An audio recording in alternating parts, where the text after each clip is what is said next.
ప్రార్థన ఆధ్యాత్మిక శక్తి. క్రీస్తునందు ప్రియులారా, తపస్సు కాలంలో వివిధ ప్రార్థనా సమావేశాలను ఏర్పాటు చేసుకుంటున్నాము కదా. ఈ ప్రార్థనా సమావేశాలు కార్యకలాపాలుగా మారకూడదు. దేవుని అపారమైన శక్తిని పొందడానికి ఆధ్యాత్మిక కార్యక్రమాలుగా మారాలి. విశ్వాసులంగా మనం ప్రార్థనకు సమావేశమైనప్పుడు దేవునిపైన ఆధారపడుతున్నాము.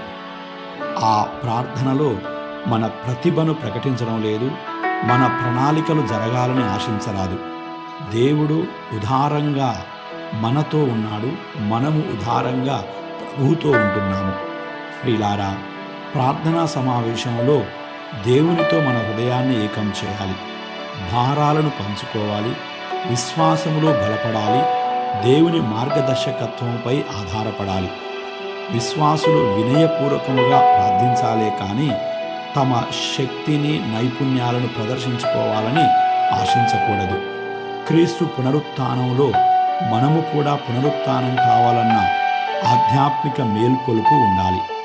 ప్రస్తుత సమావేశాలు చాలా వరకు బల ప్రదర్శనగా మారుతున్నాయంటే ఆశ్చర్యపోనవసరం లేదు. పూర్వకాలంలో చిన్న చిన్న ప్రార్థనా సమావేశాలు ఉండేవి.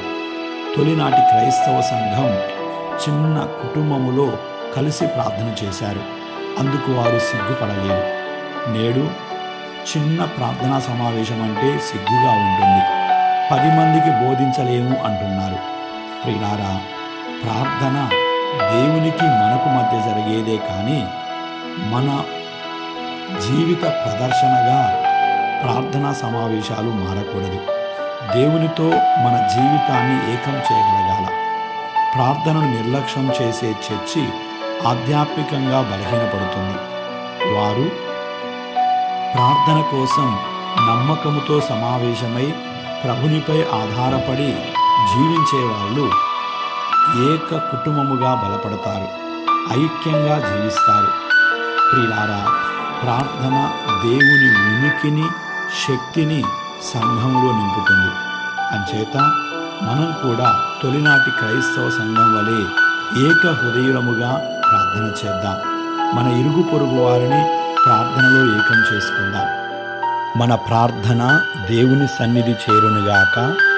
ప్రార్థనలో మనమంతా ఒకే కుటుంబమన్న భావం మనలో పెంపొందింపబడునుగాక.